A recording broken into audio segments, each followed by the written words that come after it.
When you take a look at the overall basketball community, there aren't that many things that we can all agree on. But I do believe that there is one opinion that comes pretty close. The modern NBA 2K games are trash. This is a very common statement to hear throughout the 2K community, but most people rarely explain why 2K has been on a downfall. Most people do agree that modern 2K is trash, but there are lots of different viewpoints and opinions on when the 2K franchise started to get worse. Maybe you thought that 2K18 was the beginning of the end for 2K once they added the neighborhood. I could see if people thought that 2K13 was a foreshadowing of the issues of 2K today with the addition of them adding VC. Some people also believe that 2K17 was the first red flag due to that game having a very buggy launch. Regardless of what you may think about the 2K series, today I will be breaking down the legacy and the downfall of the NBA 2K franchise.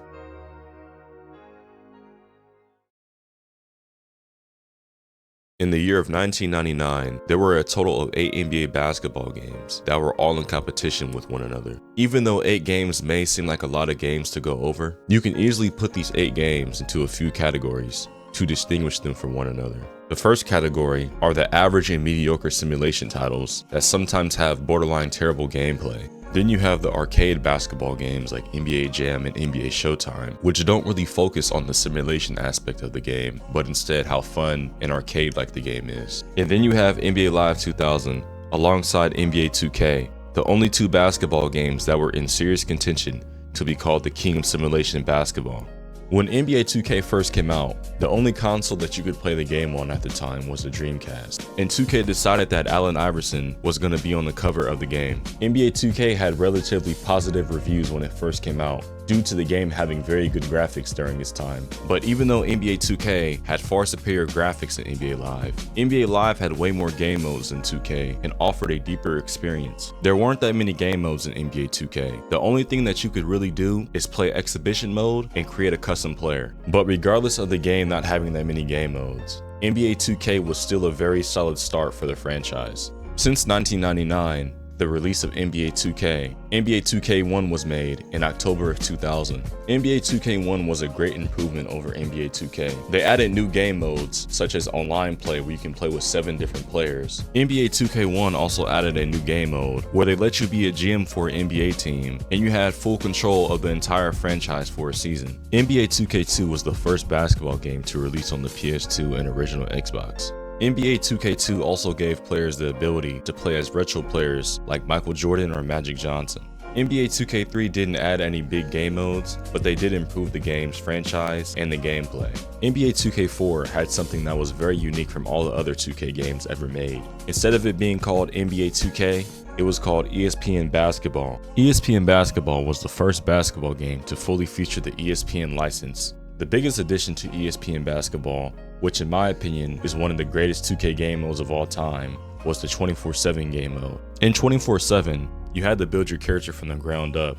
You also had the ability to customize your player from his position to his gear and accessories. The game mode also had a feature where everything was real time, so every hour there will always be something different going on in the world. The game also let you travel around the world and play against NBA players and legends in locations like Seattle, Houston, Chicago, California, Maine, and much more. In the following year, ESPN NBA 2K5 was no longer owned by Sega, due to Sega Sports selling visual concepts to Take-Two Interactives. ESPN 2K5's cover athlete was Ben Wallace. This ended the streak of Allen Iverson being on 5 consecutive 2K covers. NBA 2K5 added a feature in franchise mode called Full Authority, where you can coach your players and choose how many shots they take and the locations of the shots. NBA 2K5 also improved on the 24/7 game mode, adding more clothes, accessories, and courts to play on. NBA 2K5 also added a new engine called ISO Motions 2.0 that allowed you to do acrobatic layups. ISO Motions 2.0 also allowed the player to choose which hand he wanted to do a layup with, or if he wanted to change his shot midair. And one thing that made 2K5 even better is that this game was only $20, while NBA Live 05 was full price at $40. However, NBA Live was still the king of basketball games at this time,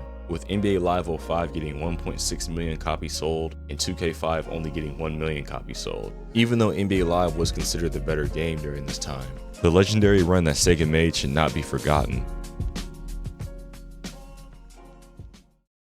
On the date of September 26, 2005, the first NBA 2K game was released for the 6th generation consoles. NBA 2K6 was the first game of the Take-Two era. Unfortunately, NBA 2K6 lost its ESPN license. Shaquille O'Neal was the cover athlete of NBA 2K6. As well as him being the cover athlete, Shaquille O'Neal also helped out the developers with the low post gameplay. Shaquille O'Neal worked with the design teams to help create new animations, providing the motion capture for some of the game's pump fakes, drop steps, and the blocks that players did during the game. NBA 2K6 got positive reviews from critics upon release.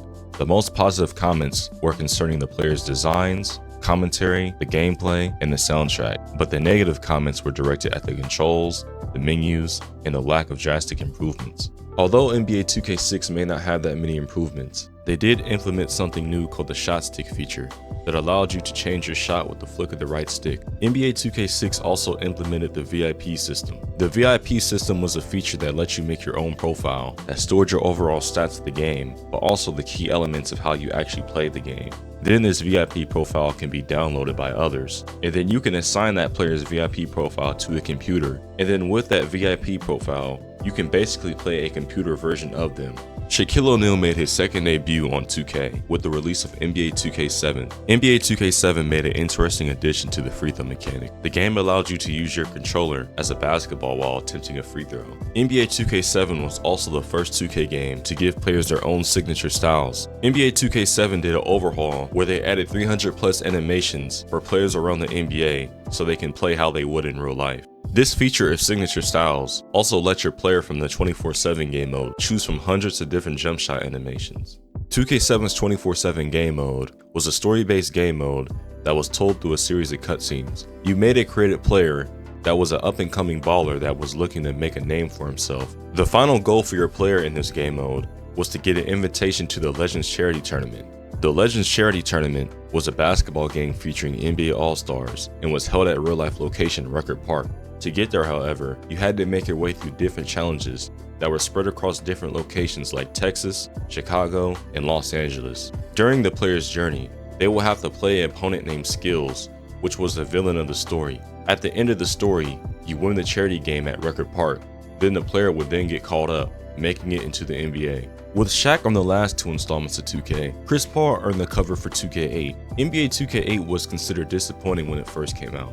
The biggest issue that the majority of people had with 2K8 was that the game felt bland and it felt like a copy and paste of NBA 2K7. One thing that I did not like about 2K8 was how they weren't creative with the main menu of the game. The game did have a cool dunk contest though. Even though NBA 2K8 was considered disappointing, NBA 2K9 made a quick bounce back. NBA 2K9 was the first 2K game to outsell NBA Live. After all this time, 2K Basketball was finally recognized as the best basketball game in the market. Ever since then, NBA 2K has never looked back and has been outselling NBA Live for the time being. NBA Live, on the other hand, was declining slowly while 2K was improving. The 10-year anniversary of the 2K franchise was received very well with the release of 2K10. NBA 2K10 introduced the NBA Today game mode. NBA Today synchronized real-life NBA team schedules and stats in the NBA 2K. This feature allows you to play the game before it happens in real life. NBA Today also affected the commentary team's dialogue. A lot of Real League stats will also appear as splash graphics or overlays over the game. This made it feel like you were actually watching a real-life game. 2K10 is also the first game to introduce MyPlayer, which quickly became a staple of the 2K series. MyPlayer also allowed you to make your player however you wanted to, and then you had full control over your player's NBA career. You could also use your MyPlayer in an online 5-on-5 game mode called the Crew Mode.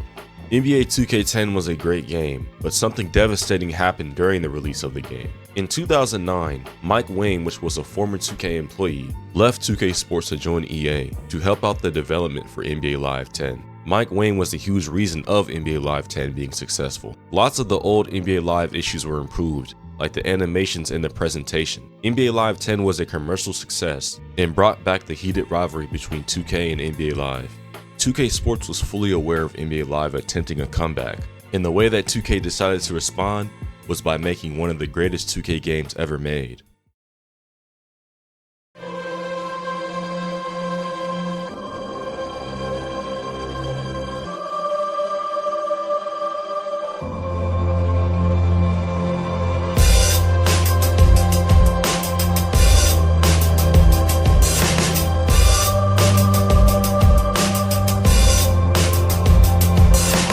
Here we are at the start of 2025, which is 14 years after the release of 2K11. A lot of things have changed over 14 years, but one thing that didn't change is the mass opinion that NBA 2K11 is the best basketball game ever made. NBA 2K11 is the game that completely killed off and ended the chances for NBA Live making any type of comeback. NBA 2K11 is also the first 2K game to add classic teams and players. NBA 2K11 laid down the foundation in the blueprint for the future of the 2K series. This is the same year that EA almost released NBA Elite 11, so the bar really wasn't high for 2K. However, Visual Concepts decided to further innovate the game and completely push the envelope further than it already was. One thing that 2K11 did really well was the implementation of the small features in game modes. Upon entering the main menu of 2K11, you will see a lot of small features in game modes that when you add them up, they truly build onto the main game. The addition of the My Jordan section was one of the features that was very cool for its time. I just love how the shoes were presented on a shoe case, and how every Jordan had a description of the history of the shoe. Some shoes are locked when you first unlock this feature, so you had to unlock some of the Jordans through different challenges. Different Jordans gave your characters different attribute boosts, and you can put these Jordans on your My Player or any NBA player that's in the game. NBA 2K11 also made a huge jump in the My Career mode. One thing that I enjoyed about 2K11's My Career was the simplicity of the game mode. There was no such thing as VC in 2K11, so you really had to put time and effort into grinding your player as if it was real life. The game also gave you a lot of drills to help upgrade your player, such as shooting drills, defensive drills, and dribbling drills. You also had to go through different obstacles like the NBA Combine and the Summer League. One thing that people did not know about NBA 2K11 My Career was that if you didn't make the NBA, you would actually get assigned to the D League. This made the game super rewarding when you actually got drafted, because there's so many things that you have to avoid and so many obstacles that you have to get by to finally get drafted to the NBA. You could also take your custom player and play a 5-on-5 Pro-Am type game mode called The Crew, just like 2K10. NBA 2K11 arguably also has one of the best soundtracks out of any 2K game ever made. There are so many songs that this game has that have been in my playlist for more than 5 years at least. One thing that 2K11 did that no other 2K has never done better is the intro of the game. The intro consisted of graphics of Michael Jordan doing action shots like dunking or shooting. Then it switched to a cutscene of Michael Jordan running out the tunnel getting ready for Game 1 of the NBA Finals against the Los Angeles Lakers in 1991. After this intro, the game will then lead you to the Jordan challenges, which gave the player the opportunity to recreate 10 of Michael Jordan's best career moments. These challenges also taught newer NBA fans the history of the NBA. Once you were done with the Jordan challenges, 2K also had a game mode called Create a Legend. Create a Legend was a game mode where you can assign Michael Jordan to a 2010 modern NBA team and try to recreate his career. When you add up the gameplay, the legends, the presentation, and the rest of the game's features, you can easily see why this is one of the best 2K games of all time. This game was a masterpiece, and this game has an overall legendary legacy. NBA 2K12 was the first 2K game to have 3 different cover athletes, consisting of Michael Jordan, Larry Bird, and Magic Johnson. NBA 2K12 is a very good game, but I honestly think that the game is very underrated. The reason why NBA 2K12 is an underrated game is that NBA 2K12 released during the NBA lockout. The effect of the NBA lockout made 2K12 not have any rookie players during the game's launch, and many people at this time were uncertain if there would even be an NBA season. You could make a valid argument that 2K12 was a better version of NBA 2K11. If you ask me, I think 2K Sports used 2K12 to glorify the classic era of basketball. In last year's 2K, the Michael Jordan challenges was the highlight and the main selling point of the game. But NBA 2K12's game mode, called NBA's Greatest, builds on top of it. This game mode was like Jordan moments, but instead of only having Michael Jordan, they included 14 other legends that you can do challenges with. These challenges let you play with players like Kareem Abdul-Jabbar, Julius Erving, John Stockton, and Magic Johnson. One thing that I loved about this game mode was just the gold coloring in the cursive font and how it showed the players playing in real time. When you started one of the challenges, you will notice that they had different broadcast settings, like black and white footage for the time period for the Bill Russell challenge. You can easily tell that 2K Sports put a lot of time and effort into the presentation of 2K12. On top of 2K12 adding 15 different challenges for legends, they also added different presentation settings for those eras. These presentation settings that are prevalent in 2K12 remind me of the My Era setting in today's 2K. 2K12 also had a DLC called the Legends Showcase. In my experience, it is very rare to hear somebody talk about this game mode. It honestly might be forgotten. The Legend Showcase DLC allowed you to pick from multiple legendary duos. You could pick duos like Magic Johnson and Kareem Abdul-Jabbar, Michael Jordan and Scottie Pippen, and even John Stockton and Karl Malone. Once you pick your duo, there were different game modes like Horse and 21. The DLC took place in New York Times Square in front of a crowd. See, this DLC was cool. The only thing that I didn't like about it was the weird art style that they used. 2K12 is also the first game to introduce online association. Me personally, I've never played association mode like that, but I can imagine this being pretty big for people that did. It's still in 2K to this day. 2K12 also made an interesting change with the My Career. Instead of your player going to the Combine and going to the Summer League, you fast track all that and play at the Rookie Showcase instead. If you want my honest opinion, I think the Rookie Showcase doesn't even make sense. It's not even a real life thing that rookies do in real life. One thing that made this showcase worse is that you didn't even play with real rookies due to the NBA lockout. So instead you just played with a whole bunch of randomly generated players. Anyways, once you completed the Rookie Showcase, 2K12 offered more features like pre-draft interviews, mock drafts with scouting reports, and this is also the first 2K where you can give a Hall of Fame speech. Unfortunately, 2K12 removed crew mode for some reason. I understand that the crew mode had issues like hackers, but they still should have kept it in the game. 2K12 made a huge improvement to the Create a Legend mode. In 2K11 you can only be Michael Jordan, but in 2K12 they made it able where you could be any NBA player that you wanted to. One thing that you could do in 2K12's Create a Legend mode was the ability to use your money from your contract to do different activities. You could buy signature moves, donate to charity to gain fans, or even host team dinners to improve your team's chemistry. The game also gave you access to different brands of shoes that you can equip to your player. It's kind of like the My Jordans feature, but for every shoe brand. Another thing that was dope about 2K12 was that they had an interactive training camp where different legends and players taught you the controls of the game. All of the legends had different dialogue lines, and it made getting better at the game less boring and kind of interesting. This honestly just shows me how much time and effort the old 2K developers put into the 2Ks back in the day. 2K13 in my opinion is a very fun game but has a lot of flaws. In no way do I ever expect 2K to be completely flawless. Games can be hard to make, and they will always have glitches. But seriously though, some of the issues that this game has were just caused by total laziness. But before I get into the negatives, let me get into the positives first.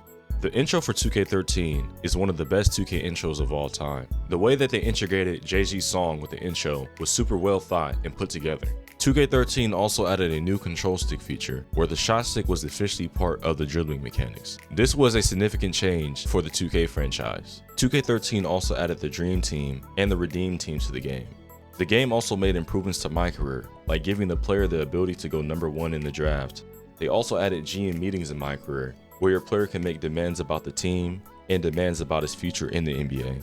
2K13 was also the game that introduced badges, which was called Signature Skills back in the day. And that's pretty much the only positive things about 2K13. Now it's time to talk about the negative things 2K13 did. One of the biggest issues of 2K13 was the cherry picking exploit. For anybody who played 2K13 knew that this game had a serious cherry picking exploit. It was so bad that there were tutorials on YouTube teaching other players how to use this cherry picking exploit. This glitch almost single-handedly destroyed 2K13 online. Another issue with 2K13 were the dunks. If you played someone online that was using Russell Westbrook or LeBron James, it was almost impossible to stop them from dunking. For some reason, 2K13 made dunking unstoppable because you couldn't block dunks. This was a literal nightmare when your opponent was cherry picking and abusing dunks at the same time. This exploit completely destroyed the strategy of playing basketball fundamentally in 2K13. It was rare to see somebody play the game realistically because 2K made it so easy to simply throw the ball full court and cherry pick. It was also way too easy to shoot 3-pointers on 2K13. On top of that, this game has the worst AI out of any 2K ever. 2K13's computer on Hall of Fame would shoot 60% from the field no matter how much you contest a shot. And on top of all these issues, 2K13 is the first 2K that added VC, which is the #1 reason why current 2K is trash. With 2K13 adding VC, you could also use VC to buy clothes for your My Player for the online 3-on-3 blacktop mode. This mode was super fun back in the day, especially when you played it with friends. 2K13 is also the first 2K that introduced the My Team mode, which is one of the main game modes in 2K today. One thing that I noticed about 2K13 is that this is the game where they stopped putting real effort in the blacktop mode. I still don't understand how the vast amount of courts and game modes in the older 2K blacktops turned into a game of 21 that varied from 1-on-1 to 5-on-5. In 2K13, the game gave you an all-star event game mode behind the paywall of a pre-order. With this pre-order, you got a bundle of a pair of headphones, a basketball, and a basketball-themed controller skin. This all-star game mode had the dunk contest that turned the game mode into some dumbass Guitar Hero minigame. I thought that it was so stupid that they had a game mode like the all-star events behind a fucking paywall. Anyways, the last thing that I'm going to mention about this game is the soundtrack, which was amazing in this game. Jay-Z did a hell of a job with the music selection for this game. NBA 2K14 is the first 2K game to be released for the PS4 and Xbox One. 2K14 was made 12 years ago, on the date of October 1st, 2013. And since the time that this game has came out, I still don't understand why 2K has changed the graphics from 2K14's. The reason why 2K14 looks better than the newer 2K titles was because of 2K14's unique lighting. If you look at the same exact things in the newer 2K games, like the shot clock, like the referees, like the cameramen, you will notice that they use the same exact models and objects. The only difference was how 2K14 had a unique lighting, especially when you compared it to 2K13 on the PS3. 2K14 made a huge improvement about the way the players looked during the game. 2K14 made a huge overhaul on the 2K13 player models and faces. You could argue that the 2K14 players looked almost photorealistic for the time being. 2K14 also changed how the hoop looked during the game. They got the small details like the camera behind the backboard and the wire connecting to the cameras. They even showed the lights that make up the buzzer behind the backboard. Same for the shot clock also. The way that the lights shined in this game were absolutely amazing. And when compared to 2K13's hoop, 2K14 completely blows 2K13 out the water, as it should. One thing that 2K14 also did was improve the way that the basketball looks. 2K14's basketball looks more authentic than 2K13's, making it more brown than orange like 2K13's basketball. And it really makes a player that's playing the game really feel immersed in the game that they're playing. 2K14 is also the first game to introduce real cutscenes in the story for My Career.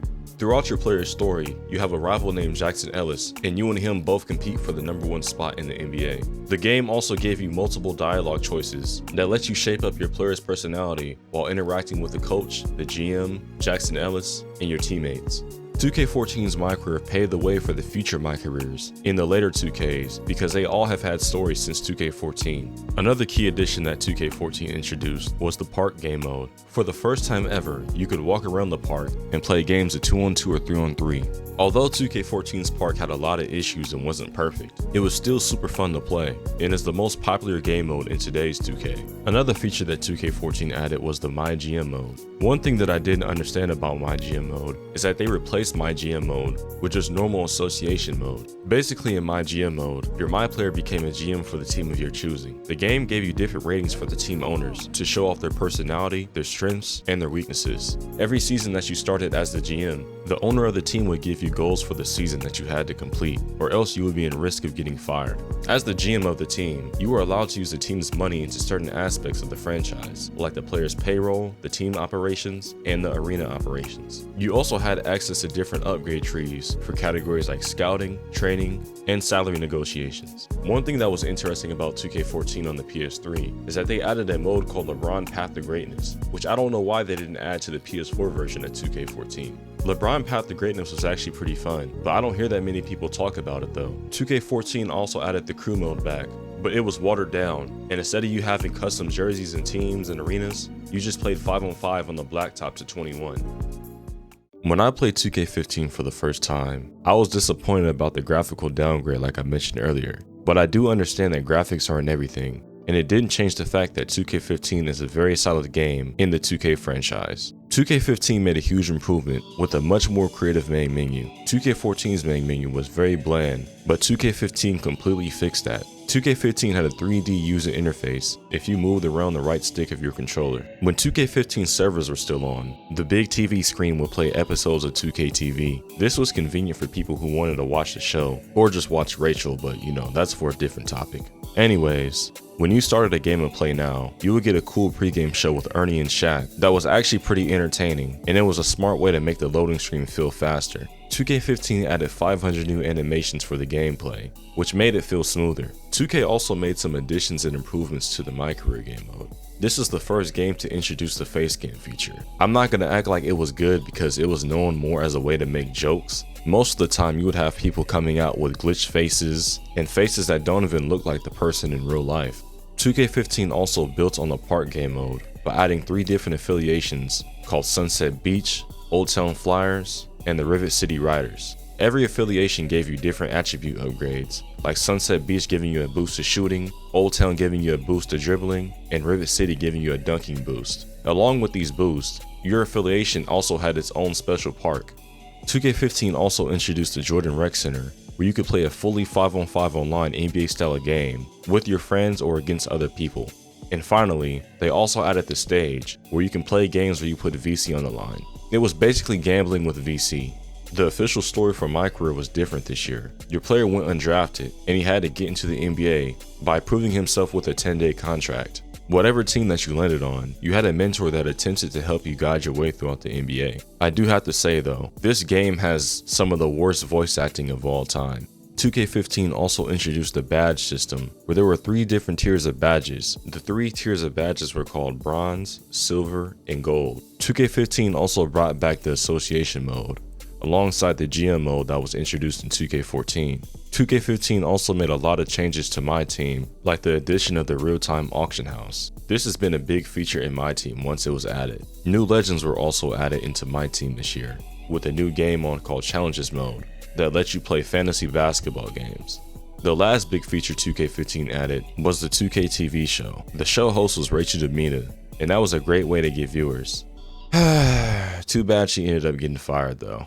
NBA 2K16 is 10 years old, and you can honestly say that this is the best 2K in the last decade. We all know that the 2K games after 16 have gotten worse throughout the time, with issues like forcing the player to buy VC to play certain game modes, and just the overall downgrade in quality. In my opinion, I honestly believe that 2K16 was the last great 2K game made. From year 2010 to 2015, 2K Sports released their best games in the 2K series, with 2K16 being the last game of 2K's legendary run. You can make an argument that 2K16's intro for the game is one of the best ever. 2K16's intro was just creative and very unique from the other 2K games. Instead of 2K16 using real player models for the intro, they went with a cartoon style approach. 2K16 had the best My Career story, the best version of My Park, an incredibly deep franchise mode, and My Team was still a very solid game mode. The gameplay, the graphics, and the presentation were all elite for its time. The first game mode that I'm going to cover is My Career, which was ran by Spike Lee. NBA 2K16 has the best My Career story out of any 2K game that's been made. Basically, your character's nickname was called Freak, and you lived in Harlem with your parents, your sister, and your friend Vic. You first begin your career in high school and play 3 games ending off with the high school state championship. As you play throughout high school, you get 9 different scholarship offers from universities. This was a very big addition when it first came out, because the last time you seen college teams was in College Hoops 2K8. Once you chose your college, you played 4 real college games, and then you got drafted to the NBA. Once you get drafted, you're constantly told that Vic is a bad influence on you by your peers. And then your My Player gets informed that Vic has been a part of some nightclub fights. This then leads to a cutscene where Freak and Vic argue in a car, and it gets revealed that when you guys were in high school, a person named Dirtbike Donnie tried to rob Freak, and Freak pushed him down the stairs. This caused Dirtbike Donnie to hit his head on the ground and die, and Vic was the one to cover up for you. After your rookie year, you pick your team for the next season in free agency. Then out of nowhere, a cop calls Freak and informs him that Vic Van Leer died in a car crash. After all that, the ghost of Vic Van Leer appears, and he sits on the bench and reads an extremely long note directly to the audience about his greatest thing being you, and how he was in love with your mother, and how he tried to get with your girlfriend at some point. He also mentioned that he liked CC for some reason. Then he fades away, and your second NBA season starts. One thing that I didn't like about 2K16's story is that you couldn't make different choices to change the outcome of the story. One other thing that I didn't understand is that your player was supposed to be like the next LeBron when it came to your talent, but when I get drafted as a lottery pick, I start off at a 55 overall, which is down near the worst overall in the NBA. Once you are done with your player's My Career, you could begin to play the heavily improved park game mode that added different looks for all 3 affiliation parks. The 3 new affiliation parks that 2K16 made looked very nice. 2K16 also added a new feature called the My Court. In your player's MyCourt, you were given different options by 2K to customize your MyCourt. You were allowed to buy different walls and basketball floors to customize your court, and then you can invite your friends over to play games with them. The MyCourt was also used to display your accolades and your player's shoe collection. In MyCourt, you had access to endorsements, and you can make connections with different NBA players to earn certain rewards. 2K16 also added a bunch of new clothes and accessories that your My player could wear. Till this day, I still remember when 2K16 had that clothes collab with Marvel. You also had the freedom to put tons of tattoos in your My player, and you can exactly put the tattoo wherever you wanted to. 2K16 also added a new Pro-Am game mode, where you can make your own team and customize it however you want and play other Pro-Am teams online. The other game modes in 2K16 were great also. 2K16's menu was similar to 2K15's menu, with the same looking Jumbotron in the background. The big difference between both of these games though, was when you picked a different game mode in 2K16, you would then see a cutscene of a 3D player doing an action shot like dribbling the ball or shooting the ball, while moving to a different part of the arena.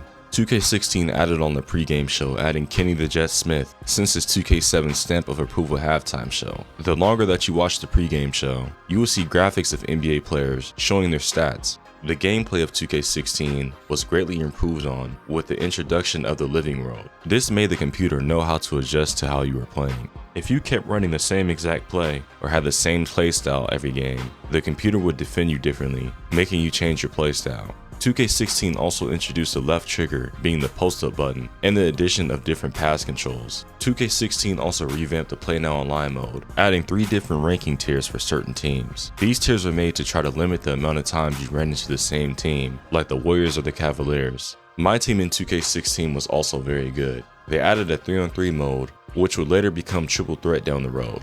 All of these additions made 2K16 a very deep experience. There were so many things to do in 2K16 that it was borderline crazy. And finally, the last thing that this game did good was the soundtrack. This game has a legendary soundtrack, and 2K16 honestly has an unmatched vibe while you're just sitting in the main menu, listening to some of the songs the game had.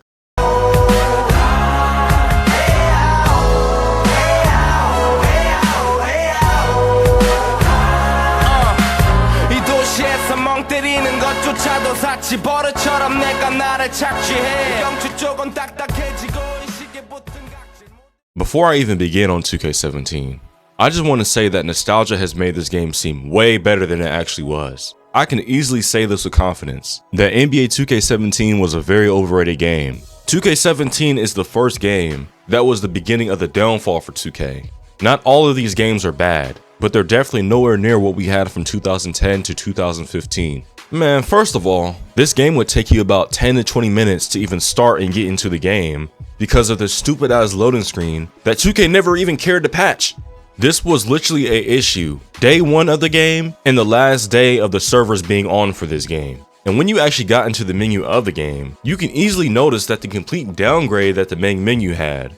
It makes no sense to me how we went from this cool ass menu that 2K16 had to this boring ass black and white yin yang ass menu, man. What's the point of going all out on a menu for one game just to completely disregard it in the next 2K? And the gameplay isn't any better. 2K17 has some of the dumbest AI that I've ever seen in any 2K game made. 2K17 literally had an issue where every time you cross the half-court line, the ball handler gets double-teamed every single time, which leads to your teammate being wide open every single time. This game had so many issues that if I explained all of them, it would take about 5 minutes alone on that part. And the other thing about these issues, these aren't even like the common issues that every 2K game has. These issues that 2K17 had were brand new and came out of absolutely nowhere.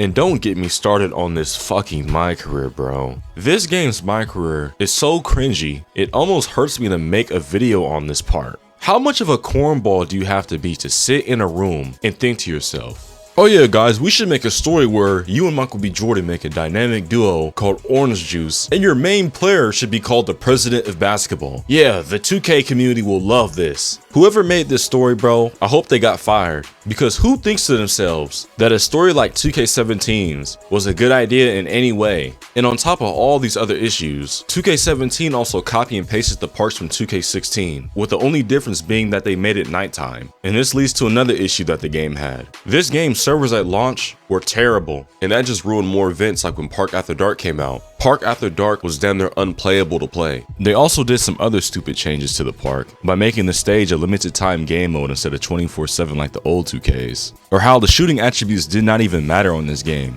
You would literally see rim protectors and glass cleaners with 50 overall 3-pointers greening consistently. They also made stupid changes like they made the 2v2 core losers ball for half of the year. And they also made the rival day on 2K17 have no rewards when you win, or not like 2K16's at least. If you won Rivals Day on 2K16, you literally got a brand new park. On 2K17, I can't even remember what you got for winning. Do you guys remember that stupid inbound cheese that everybody used to do, where you would shift back and forth with no momentum loss at all? And this game at launch had so many bugs and glitches, bro. This game had like 20 patches overall. Another thing that 2K17 did is that they killed off the blacktop mode even more. Instead of just keeping their normal uniforms like back in the day, they just give them a pair of black and white shorts and shorts, and they just have ringers and ballers on them. But you know what? 2K17 did do some good things though. 2K17 was the first 2K game to let you make your own custom jump shot. They also added on to the My Court feature where you can have different houses. I believe they gave you an option to have a house in the woods or a high-rise building.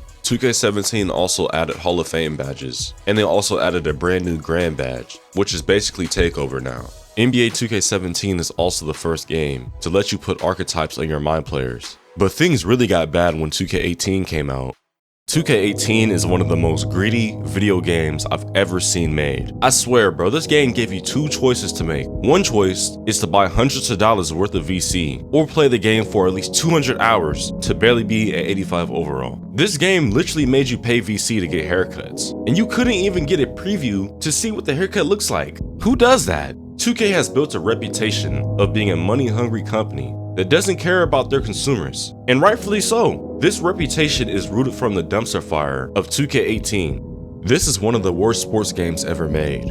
The gameplay of 2K18 has so many issues like the constant amount of missed open layups. 2K18 was also a game that was riddled and full of canned animations like the blow-by and snatchback cheese. If you had the ball and you ran at the person that was guarding you, 9 times out of 10 you would get a blow-by animation that let you get an easy wide open layup or dunk every single time. 2K18 also made it super easy to get the snatchback animation, which also led to wide open jump shots. And this game's My Career mode was so annoying this year because B Fresh was always yelling and hollering about some of the most random things ever, and you couldn't even skip the cutscenes. So 2K18 pretty much forced the player to watch this entire story. You even got cutscenes when you tried to go into your My Court, and sometimes the cutscenes will almost be a minute. And this is the 2K that added the neighborhood. The neighborhood was terrible. For some reason, 2K18 chose to take away the affiliations from 2K16 and added this huge dry ass neighborhood that people weren't even playing like that after a few months of the game even being out. They also removed rep and replaced it with this overall system, which is also stupid. This game was so bad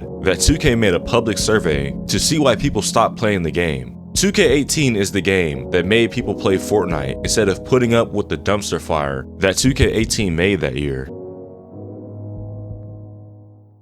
NBA 2K19 was a big improvement from 2K18 and fixed the biggest issues like the snatchback and blow-bys, but also introduced other issues with the game. 2K19 had issues like the base 11 jump shot being completely broken. Another issue with this game was how overpowered takeover was, like post-scoring takeover, where your player would get an animation where he commits an offensive foul, but the refs would never call it. Self lobs on this game are also impossible to stop. For some reason on this game, when you threw yourself a self lob, the person guarding you couldn't really do anything to get you outside the self lob animation. So it was basically inevitable that you were about to get a free 2 points. This game also had a weird tendency where this game would call moving screens on players that were standing completely still, and the worst addition, pushing.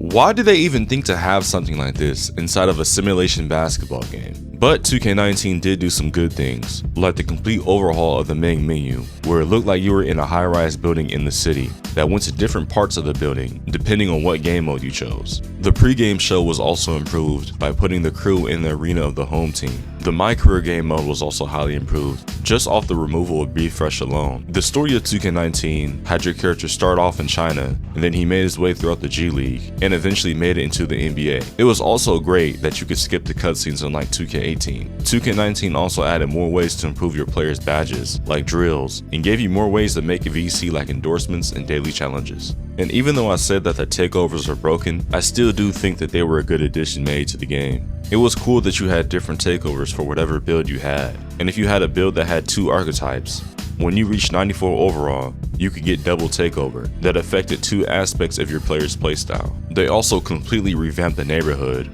by remaking the layout by making the courts all in the middle and everything else like the stores and the rec center around the courts. 2K19 also introduced a ton of park events like Ruffles, Court Conqueror, Top Dog, and Gold Rush. But 2K19 also added the cages, which was like Slam Ball if you know what I'm talking about. 2K19 was a fun game at times and was a big improvement from 2K18, but it was flawed and was far from perfect. I know that a lot of people may not agree with this opinion, but I don't care. In my opinion, 2K20 is one of the most overrated 2K games made. Man, first of all, this man Ronnie 2K claimed that 2K20 was gonna have a brand new park from 2K19, but it turned out that 2K20's park was the exact same from 2K19's, from every single little detail. What else did 2K20 do stupid? Oh yeah, they had a badge called Quick Draw that was mandatory for you to have a quick jump shot. Also, the Intimidator badge was hella dumb and unbelievably broken. This badge on Hall of Fame will make slashers miss wide open layups and easy dunks just because you're in the vicinity. And on top of all that, they had a park badge called Nothing Easy that would make you throw people on the ground and bail them out when you're trying to play real genuine defense on them. Why would you put that in the game? The takeovers on 2K20 were also heavily nerfed to the point where they barely even had an impact on your player. The only takeover that was somewhat decent was Slashing Takeover. And speaking of slashing on 2K20 took 0 skill and was broken due solely because of the hop step cheese. The hop step was so broken this year, even if you were a pure lockdown and jumped the second that the dude doing that hop step would go up for a layup, 9 times out of 10, he would just push you out the way and make the layup every single time. Dribbling and defense was also a downgrade on this game because everything felt so robotic and slidey. They also claimed that in 2K20 you'd be able to reset your builds and reset points, but that was nowhere to be seen when the game actually came out also. And post hooks were super overpowered this year. You would literally consistently make heavily contested post hooks easily. This game also had an issue where sometimes your rep rewards would just freeze, or you would hit legend off of one game sometimes. And this is the year when my team really became a pay-to-win simulator, bro. Like, this shit was just a walking casino, bro. This was actually ridiculous. Even though I think 2K20 wasn't a good game, they did do some good things though. For example, 2K20 had a very good build system that allowed you to make some very unique and interesting builds. I also like that they returned the rep system back on this game, and the rewards are actually solid, like the return of custom t-shirts. 2K20 also made good changes to the MyGM mode overall. They added quality of life changes like the ability to manage more things and have more decisions. They also changed around the skill tree to really shape up your style of managing. But 2K20 did an overall revamp of the MyGM mode. They even added a leaderboard to see how you're doing compared to other players across the world. But if I'm being honest, I think 2K20 was not a good game and got carried by COVID. When 2K21 came out, this is when things seriously began to go downhill for 2K. 2K21 is an embarrassment of a basketball game. This game had broken ass exploits, like the speed glitch, that was never patched by the way, and 2K21 was the game that began the left-right no-skill dribble cheese with point guards, or the Curry slide. All of these exploits made defense in this game non-existent, on top of all the dunks and fadeaways being broken. Like, you could literally play perfect defense on somebody and still end up getting scored on because they get a stupid ass contact dunk animation. And what were they thinking with that god-awful shot meter, bro? Like, seriously, who came up with this? I'm not sure if anybody remembers this, but 2K21 was the game that introduced cheating in Zens and Cronus users, all that bullshit. 2K21 current gen was basically 2K20 but worse. Everything from those two games were the same, besides the park. That's it. 2K21 on next gen was really dog shit though. And you can have a valid argument that 2K21 next gen was worse than 2K18. Let's see, bro, the biggest issue of 2K21 next gen were the terrible servers and the lag. This game was so full of lag outs and error codes. Damn near every time that you would be winning a game online, you would lag out of nowhere and get a loss in your record and 0 rep from that game. And before you even got into the city, this game made you play these stupid Rookieville games, and once you finished them, you were then thrown into this big ass city that took way too long to get around the map. And for some reason, 2K thought it was a good idea to have no type of fast travel in this game. You did more walking in this game than playing basketball. The only good things that I can think about this game off the top of my head was that there were 4 different park affiliations, and the custom shoes that you made were completely free. But besides that, this game was garbage, bro. One of the worst 2Ks made, hands down. 2K22 was an improvement from 2K21, but it still wasn't that good of a game. The biggest issues of 2K22 was that this was the peak of the left-right cheese on a 5'9" point guard, and the paint defense on this game was horrendous. 2K22 in my opinion had zero skill gap because this game had so many overpowered badges like Deadeye and Blinders, which let players green smother jump shots consistently. On top of all this, they had a badge called Limitless Takeoff that would let everybody do Michael Jordan free throw line dunks with barely any type of risk of getting blocked. And if you've played 2K22, then I'm more than positive that you're aware of how overpowered the Quick Drops dunk package was. This dunk was pretty much impossible to block, and the worst thing is that the dunk requirement to get this animation was like a low 80. And this game would let you make so many whites with the sniper badge. This allowed you to consistently make slightly lates and earlies, where 2K22 in my opinion promoted bad shot selection because they gave the offensive players so many overpowered badges on offense, but barely anything for the defensive side of the ball. Bron's chase down artist on this game was so stupid and broken. You could really be a 6'1" play shot and chase down layups and dunks like prime LeBron James. It made no sense at all. And the thing that was even more dumb about this is that it didn't even need to be high. You could chase down slashers with Bron chase down artist. 2K22 was also boring in my opinion. I honestly felt like the rep being tied into the seasons were stupid, but I guess the rewards are cool except for the last season, which was just a copy and paste of all of the previous season rewards. And the Legend reward, which was a parrot. Why would they think a parrot would be a good Legend reward? 2K23 was also a trash game that had so many gameplay flaws. It was so easy to steal the ball in 2K23. You didn't even need a high steal rating to get consistent steals on this game, and your ball handle stat had no impact or didn't do anything when it came to you getting the ball stolen. The shot contest was just as broken as 2K22. You would either see players making heavily contested jump shots or layups, or you would see shots becoming smothered when they had no business even being contested. 2K23 also made the jump shots have different timings every time you shot the ball to stop people from using Cronus Zens and cheating, but this didn't do anything besides make the shooting more complex than it needed to be. The different jump shot timings didn't even stop the Zen users. And for some reason, the fades on this game were even more broken. Like, how is a fadeaway 3 in the corner easier than shooting a standstill corner 3?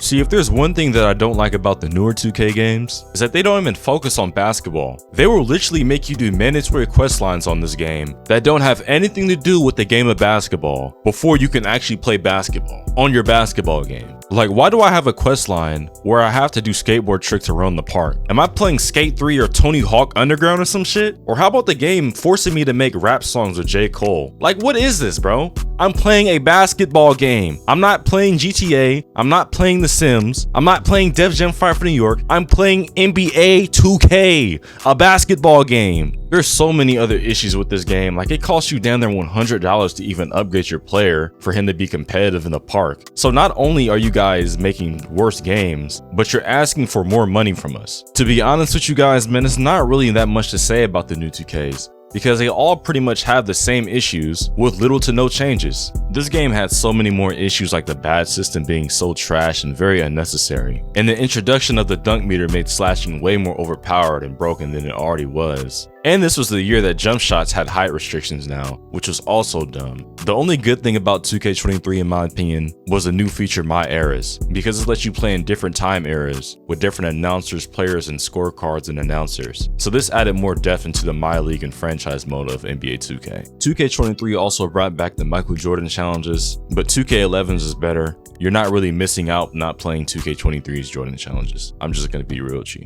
2K24 was not worth the money that everyone spent on this game. NBA 2K24 is one of the most greedy games ever made. Instead of focusing on the gameplay and the actual sport of basketball, they would rather add stupid things like battle passes into the game. And the worst part about this is that you can buy all the tiers of the battle pass and it would cost you about $80. It also costs you about $100 to even have your player even be competitive in the park. I remember way back in the day when my career used to reward grinding and it forced you to really earn your overall.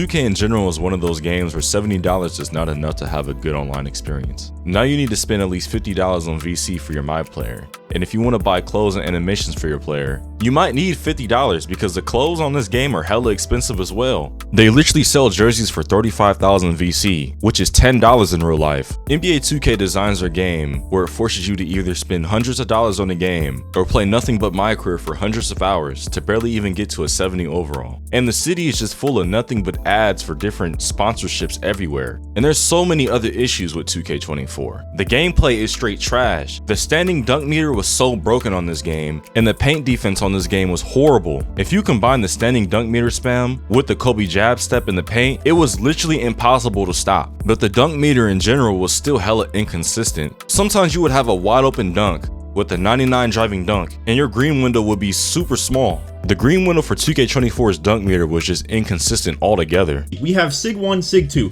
On SIG 1, I have 99 driving dunk and a 53 standing dunk. On SIG 2, I have a low driving dunk and a high standing dunk. So mind you, number 2 is the one with the high standing, number 1 is the one with the low standing. So let's start off with number 1 right here. And as you're gonna see, even though I have a 50 standing dunk and my driving dunk happens to be a 99, here is the meter size. It's purely based on your driving dunk attribute rating, which is terrible for the balance of the game. And I'm here to talk about how some people I've set up with this high standing dunk and low driving dunk combination are in trouble right now. Now, I will also, after showing you what this pitiful meter looks like, if off the fact that I have a 99 standing dunk, but I happen to have a low driving dunk, this is like terrible. And the badge system on this game was stupid also, because who thought that it was a good idea for you to lose your badges if you didn't use them? This meant if you were like a big man, you would lose badges like Brick Wall and Dimer if you played the one-on-one court, because those are badges that you need teammates for. This made people online on 2K play selfishly because they didn't want to lose their badges, and honestly I can't blame them. This game also had terrible input delay. When this game first came out, it was almost impossible to practice your jump shots and even dribble how you wanted to. Bro, the delay was so bad you couldn't even have full control of your player. You guys have been making 2K for more than a decade. Why is this still an issue? And one thing that irritates me about this game, how are you guys gonna have the Kobe challenges, but not have Kobe's 81-point game on there? Or his last game of his entire career when he had 60 points against the Jazz? It's so obvious that 2K does not care about their game anymore. 2K25 is such a terrible game that I'm not even gonna give a crazy explanation. I made a list of everything that is wrong about this game, and I probably could come up with more things, bro, but the list is already long enough, so I'm just gonna give it to you right now, and I'll see you after the list. The VC prices are still a scam. Game is full of microtransactions. We have stupid battle pass rewards like fucking burritos. Why do we need that in the game? The daily wheel spin is trash. It's been trash for years now, and they haven't changed it at all. This game has a terrible meta. It's full of just mid-range fadeaways and L2 cheese. That's literally 2K25. And if you get lucky, you might see a post score that spams drop steps all game. It took a million years for 2K to patch the dashboarding glitch in Proving Grounds where you keep your rank even though you take a L. You have this annoying ass, big ass, stupid ass city that nobody wants. And on top of that, it runs like straight garbage and it's poorly optimized. The parks for Rise and Elite are just goofy and ugly. It takes way too long to get in games because people still duck games in 2025, and the parks be having broken courts and it's laggy. Just bring back the old parks from 2K16, bro. That's all we're asking. They made the old parks from 2K15 a limited time event, and they made Rivet City from 2K16 for my team. Why? What crack is 2K smoking? This gameplay takes no skill. It's full of RNG gameplay. This game will literally make you miss a 3 on purpose if you make too many. This game will literally make the green window on your third shot impossible. That is bullshit and should not be in a sports game. This game has so much clunky and borderline robotic gameplay. You rarely feel like you have full control over your player on this game.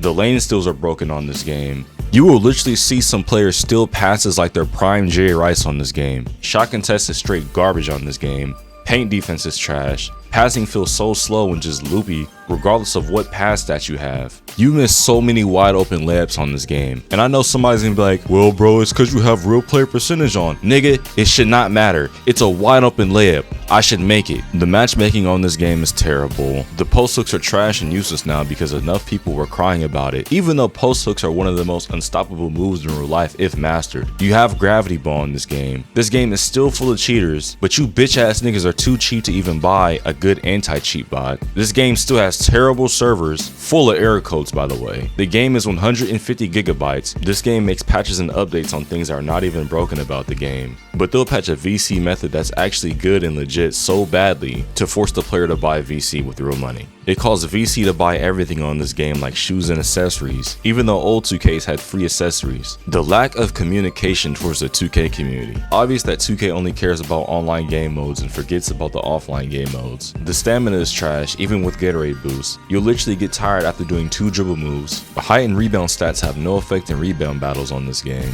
The lack of focus on the actual sport of basketball. The huge amount of input delay this game still has. The stupid ass Gatorade stamina workout requirements to get the gym rat badge. Boss move, what you refuse to do. Refuse to lose.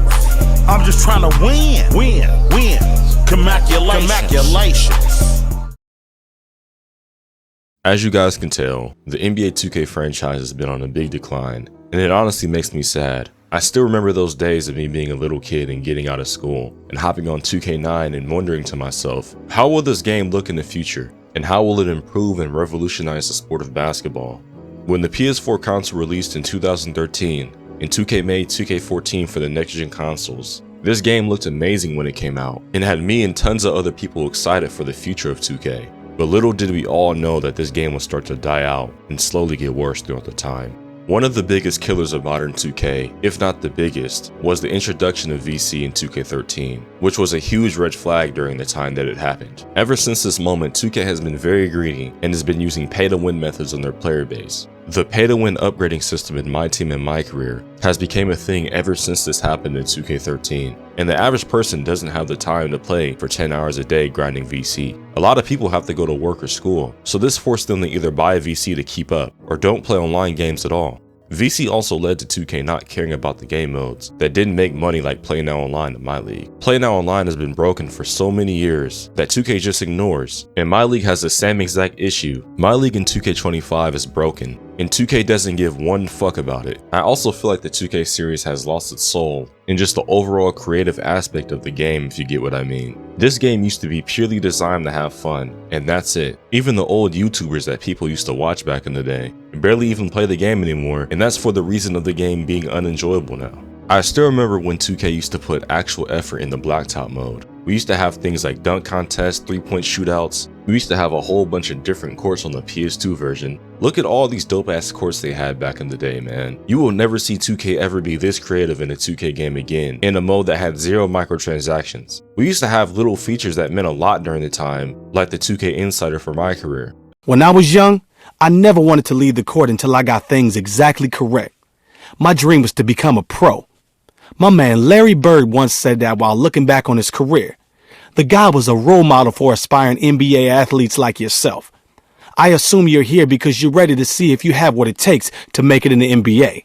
Lucky for you, I know what it takes, and I'm willing to help. Another issue of 2K, but this really goes for the whole game market, is the lack of competition. Competition is a good thing for the consumers because these game companies are forced to make the best game that they can or their company will die. But the main reason why 2K can pull off this bullshit every year is because of the community. 2K has all these issues, but people will still buy the game every single year and expect them to change. That is the literal definition of insanity. And I understand that people love basketball and 2K is the only NBA game out, but still, by buying the game, you are directly supporting 2K's actions and methods. You are giving 2K approval by buying this weak ass game every year when they clearly don't put effort in anymore. As an overall community, this is the only way that we can make 2K change their game. But if you want me to be honest, the 2K cycle will never stop because people will never stop buying 2K. And this leads to 2K never changing their game because they only care about how much annual revenue they make from the game. But you know what? I'm done. I've already been up here for damn near an hour. So if you watch this all the way through, thank you, bro. Like, I really do appreciate you, seriously. If you disagree or agree with anything that I said in this video, feel free to call me a dumbass in the comments and we can argue about it. I don't really care, bro, but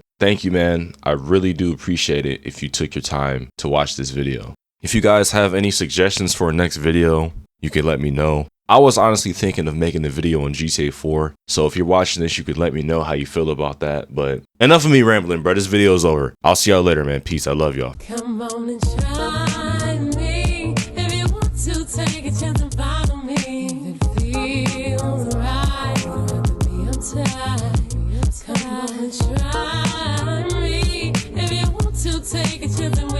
see if it feels right. Feels right. I'm still waiting, baby. What's it gonna be? Is it Me for you, you for me? I got time, so the second round should wait.